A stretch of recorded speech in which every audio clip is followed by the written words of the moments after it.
Assalamualaikum warahmatullahi wabarakatuh. Perkenalkan, kami dari kelompok 4 akan mempresentasikan materi terkait dengan Balance Scorecard and Lean Accounting. Sebelum itu, saya akan membacakan anggota dari kelompok 4. Yang pertama, saya sendiri, Reni Akbariah, NIM 228. Yang kedua, Elvira Della Amelia, NIM 336. Yang ketiga, Aulia Salsabila, NIM 342. Yang keempat, Mary Yuliati, NIM 349. Yang kelima, Sevin Asembi Pretisia, NIM 355. Yang keenam, Risma Alfiana, NIM 363. Yang ketujuh, Yahya, NIM 369. Yang kedelapan, Nabila Hapsari Putri, NIM 377. Yang kesembilan, Marisa Safa Sufianti, NIM 383. Baik, pembahasan yang pertama adalah Lean Manufacturing. Lean sendiri adalah sebuah sistem yang menghilangkan pemborosan dalam manufacturing dan memaksimalkan aktivitas yang bernilai tambah atau value added, produk atau jasa, yang bertujuan untuk meningkatkan produktivitas dalam semua alur pekerjaan perusahaan. Nah, terdapat 5 prinsip dasar dari Lean, yaitu yang pertama, mengidentifikasi produk baik barang maupun jasa berdasarkan sudut pandang dari pelanggan dengan kualitas yang bagus, harga yang kompetitif, dan penyerahannya yang tepat waktu. Yang kedua adalah mengidentifikasi proses pemetaan pada value stream untuk setiap produk, barang, atau jasa. Yang ketiga adalah menghilangkan pemborosan pada semua proses yang tidak menghasilkan nilai tambah. Yang keempat adalah mengatur agar material, informasi, dan produk berjalan dengan lancar dan efisien selama proses value stream. Yang kelima adalah mencari alat dan teknik peningkatan untuk mencapai kualitas terbaik dengan cara peningkatan secara terus-menerus. Selanjutnya adalah nilai berdasarkan produk. Nilai merupakan suatu bagian atau fitur yang membuat pelanggan bersedia untuk membayar. Nilai bagi pelanggan adalah perbedaan antara nilai yang direalisasi dengan pengorbanan. Selanjutnya adalah arus nilai. Arus nilai terdiri atas semua aktivitas yang bernilai tambah dan yang tidak bernilai tambah yang dibutuhkan untuk membawa sekelompok produk atau jasa dari titik awalnya ke tahap produk jadi di tangan pelanggan. Nah, dalam lingkungan produksi tradisional, produk diatur berdasarkan fungsi menjadi departemen dan produk dihasilkan dalam batch besar, berpindah dari satu departemen ke departemen yang lainnya. Pendekatan ini membutuhkan waktu perpindahan yang lama ketika tiap batch berpindah dari satu departemen ke departemen yang lainnya, serta menunggu gilirannya jika ternyata sedang ada batch dalam proses di depannya. Dalam lingkungan produksi tradisional, produksi diatur berdasarkan fungsi menjadi departemen dan produk dihasilkan dalam batch besar, berpindahan dari satu departemen ke departemen lainnya. Pendekatan ini membutuhkan waktu perpindahan yang lama ketika tiap batch berpindah dari satu departemen ke departemen lainnya, serta menunggu giliran jika ternyata sedang ada batch dalam proses di depannya. Perpindahan yang lama sering dibutuhkan untuk mempersiapkan perlengkapan yang dibutuhkan untuk menghasilkan batch barang berikutnya yang mungkin memiliki beberapa ciri yang sangat berbeda. Berbagai faktor utama untuk mewujudkan hasil tersebut yaitu yang pertama, yaitu ada pengurangan waktu penyetelan atau perubahan. Dengan batch besar, penyetelan jarang dilakukan dan biaya tetap penyetelan dibebankan pada unit sebanyak mungkin.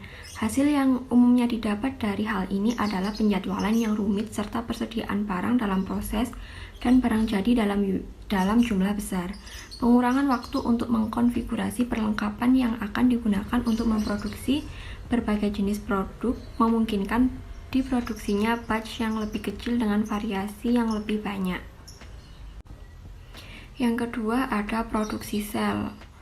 Lean Manufacturing menggunakan serangkaian sel untuk menghasilkan sekelompok produk yang hampir sama. Lean Manufacturing menggunakan tata pabrik tradisional dengan pola sel produksi. Struktur sel tunggu mengurangkan biaya produksi, meningkatkan kualitas, dan meningkatkan waktu pengiriman yang tepat waktu. Yang ketiga ada pool value. Sebagian besar perusahaan berproduksi untuk persediaan, kemudian mencoba menjual barang lebih yang telah mereka produksi. Berbagai usaha dilakukan untuk menciptakan permintaan atas barang tersebut. Lean manufacturing menggunakan sistem demand pool. Tujuan lean manufacturing adalah memindah buangan dengan menghasilkan produk hanya jika dibutuhkan melalui proses produksi. Tidak ada produksi yang dilakukan sampai ada tanda dari proses sebelumnya yang menunjukkan kebutuhan untuk memproduksi. Waktu penyetelan yang tidak lama dan produksi sel adalah faktor-faktor pemampu untuk melakukan produksi berdasarkan permintaan. Selanjutnya, saya akan melanjutkan penjelasan dari teman saya mengenai prinsip Lean. Prinsip kelima dari Lean sendiri yaitu mengejar kesempurnaan.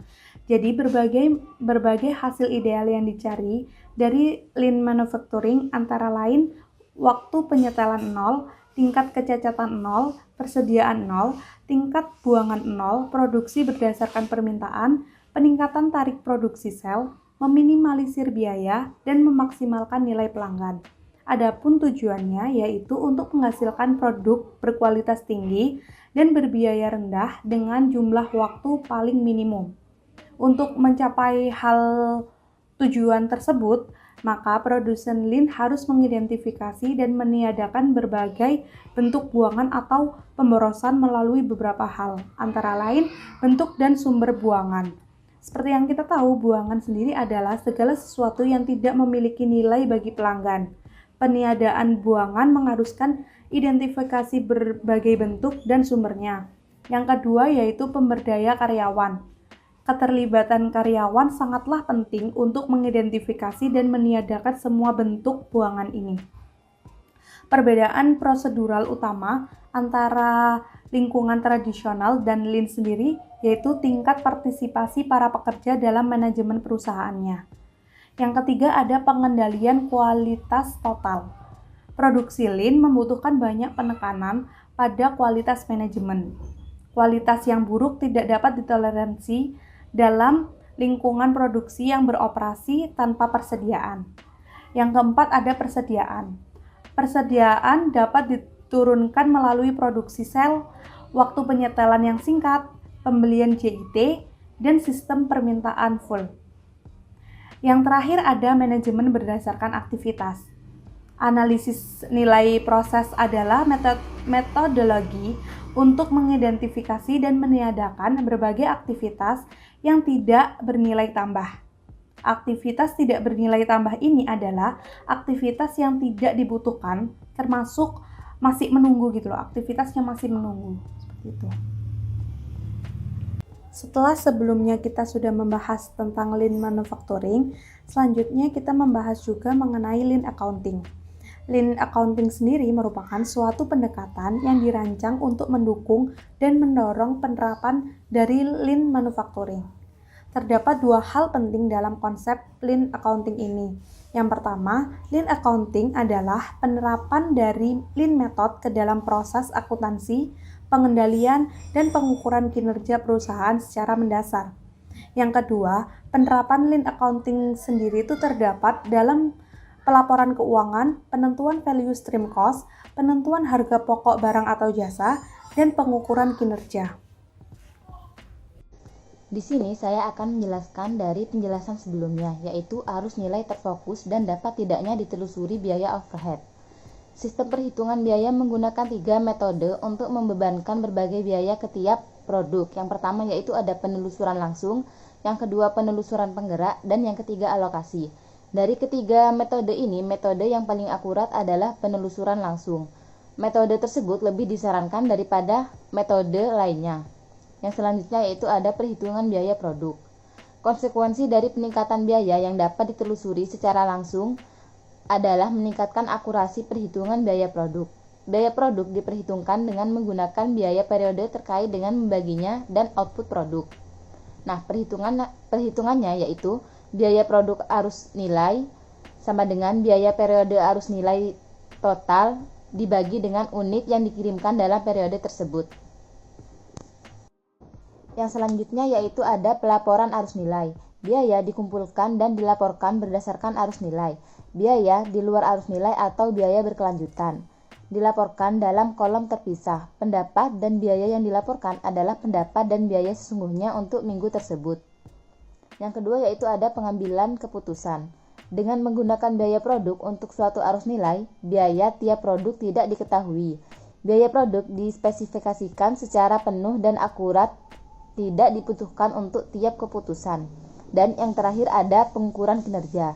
Sistem akuntansi Lean menggunakan box score rechart yang membandingkan metrik operasional, kapasitas, dan keuangan dengan berbagai kinerja minggu sebelumnya dan tingkat yang diinginkan di masa mendatang. Selanjutnya saya akan menjelaskan manajemen biaya siklus hidup dan peran dari perhitungan biaya target. Siklus hidup produk adalah waktu di mana produk hidup dari pengkonsepan hingga tidak terpakai. Biaya siklus hidup adalah semua biaya yang berhubungan dengan produk untuk keseluruhan siklus hidupnya yang meliputi pengembangan, produksi, dan dukungan logistik. Perhitungan biaya hidup secara keseluruhan menekankan manajemen rantai nilai. Rantai nilai sendiri memiliki pengertian segala kumpulan aktivitas yang dibutuhkan untuk merancang, mengembangkan, memproduksi, memasarkan, dan melayani suatu produk. Jadi manajemen biaya siklus berfokus pada aktivitas pengelolaan rantai sehingga terbentuk keunggulan bersaing jangka panjang. Penurunan biaya. Manajemen aktivitas harus ditekankan selama fase pengadaan produk.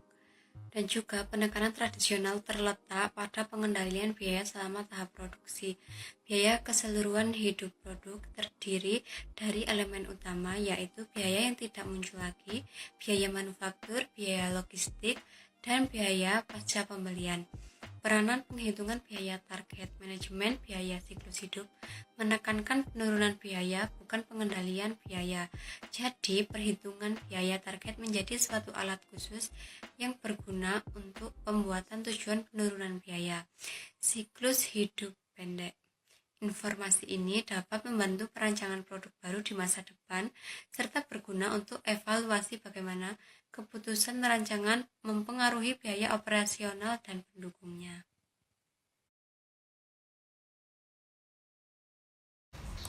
Manajemen biaya siklus hidup dan peran dari perhitungan biaya target. Model perhitungan biaya target. Dalam menentukan harga target dibutuhkan tujuan pangsa pasar dan fungsi produknya. Kalau sudah bisa menentukan harga target, selanjutnya bisa melanjutkan menentukan laba target dan biaya targetnya. Setelah itu ditentukan desain produk dan prosesnya. Jika biaya target disetujui, maka bisa menjadi sebuah produk. Apabila biaya target tidak disetujui, maka diperlukan pendesainan ulang. Balance scorecard. Balance scorecard adalah sistem manajemen strategis yang mengidentifikasi sistem akuntansi pertanggungjawaban berdasarkan strategi. Balance scorecard menerjemahkan misi dan strategi organisasi dalam tujuan operasional dan ukuran kinerja dalam 4 perspektif yaitu keuangan, pelanggan, proses bisnis internal, dan pembelajaran dan pertumbuhan atau infrastruktur. Penerjemahan strategi. Strategi menurut pembuat kerangka kerja balance scorecard, pemilihan segmen pasar dan pelanggan yang unit bisnis akan layani, mengidentifikasi proses internal dan bisnis yang penting di mana unit harus unggul dalam penyampaian proposisi nilai kepada pelanggan dalam segmen pasar sasaran, serta memilih kemampuan individual dan organisasi yang dibutuhkan untuk tujuan internal, pelanggan, dan keuangan. Selanjutnya, peranan ukuran kinerja. Ukuran kinerja ditentukan dari visi, strategi, dan tujuan perusahaan. Ukuran ini harus seimbang antara ukuran lag and lead, objektif dan subjektif, keuangan dan non-keuangan, serta ukuran eksternal dan internal. Ya, selanjutnya adalah menghubungkan ukuran kinerja dan strategi. Penyeimbangan ukuran mengharuskan ukuran untuk dihubungkan dengan secara organisasi. Penggerak kinerja adalah ukuran yang membuat sesuatu terjadi dan merupakan indikator bagaimana output dapat direalisasikan. Jadi, penggerak cenderung bersifat khusus untuk strategi tertentu. Ukuran output juga penting karena menyatakan apakah strategi yang diimplementasikan akan sukses sesuai dengan konsekuensi ekonomi yang diinginkan. Selanjutnya adalah perspektif dan ukuran kerja. Perspektif ini dibagi menjadi 3. Yang pertama adalah perspektif keuangan. Perspektif ini menetapkan tujuan kinerja keuangan jangka panjang maupun jangka pendek. Perspektif ini mengacu pada konsekuensi keuangan global dari ketiga perspektif yang lainnya, yaitu pertumbuhan pendapatan, penurunan biaya, dan penggunaan aset. Selanjutnya adalah perspektif pelanggan. Sumber komponen pendapatan dari tujuan keuangan adalah pelanggan. Tujuannya adalah peningkatan pangsa pasar, peningkatan retensi pelanggan, peningkatan pelanggan baru, peningkatan kepuasan pelanggan, dan peningkatan profitabilitas pelanggan. Dan yang ketiga adalah perspektif proses. Proses adalah saran, menciptakan nilai pelanggan, dan pemegang saham. Perspektif ini mencakup identifikasi proses yang diperlukan untuk mencapai tujuan pelanggan dan keuangan. Untuk memberikan kerangka kerja yang diperlukan, perspektif ini membutuhkan rantai nilai proses.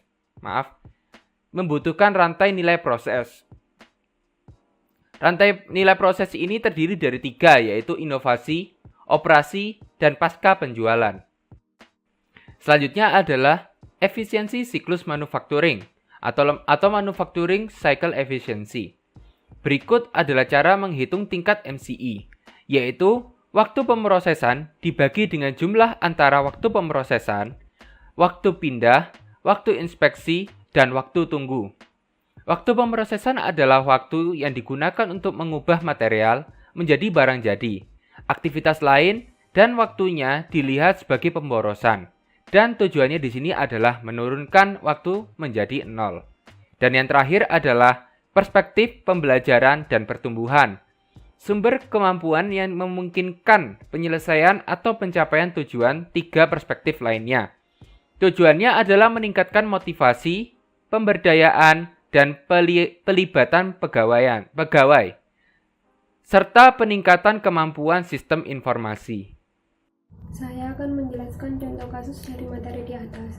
PTX memproduksi baju muslim jenis takwa dengan beraneka ragam model dan motif bordir. Tetapi dalam pembuatan produk tersebut, PTX masih sering terjadi pemborosan atau waste.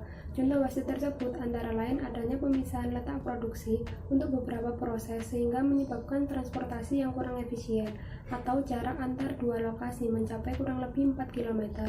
Masih sering terjadinya proses pengerjaan yang kurang tepat atau kurang sesuai sehingga menimbulkan rework, dapat dilihat pada tabel 1, dan adanya produk cacat yang tidak dapat dijual kepada konsumen dapat dilihat pada tabel 2. Data pada tabel 1 tersebut merupakan data defect produk jadi dari kapasitas produksi perharinya, yaitu rata-rata 700 piece dengan komposisi 80% baju dewasa dan 20% baju anak-anak.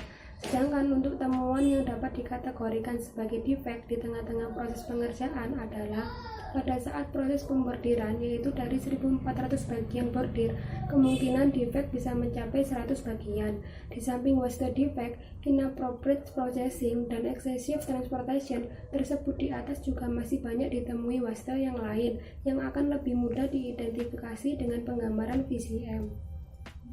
Berikut ini data bagian bordir yang cacat atau defect pada tabel 1 dari bulan September sampai Desember, dan data jumlah produksi dan defect pada tabel 2 dari bulan Mei sampai September. Pembahasan dari kasus di atas. Pembuatan current state map untuk PTX. Current state value state map diperlukan sebagai langkah awal dalam proses identifikasi adanya pemborosan atau waste selama proses produksi pada PTX. Hasil identifikasi waste yang signifikan pada proses produksi baju koko bordir di PTX yaitu tergolong dalam 7 waste. Yang pertama, excessive transportation yang terjadi karena adanya pemisahan lokasi produksi yang berjarak kurang lebih 4 km. Yang kedua, waiting, sering terjadi kerusakan mesin dan keterbatasan luas area produksi. Yang ketiga, inappropriate processing, kapabilitas mesin berkurang dan fokus kerja operator berkurang. Yang keempat, defect, fokus kerja operator berkurang dan kapabilitas mesin berkurang. Yang kelima, overproduction, metode forecast yang digunakan kurang merepresentasikan keadaan yang sebenarnya. Yang keenam, unnecessary inventory akibat dari overproduction dan banyak produk yang belum terjual sehingga gudang semakin sempit. Dan yang terakhir, unnecessary motion, fokus kerja operator berkurang.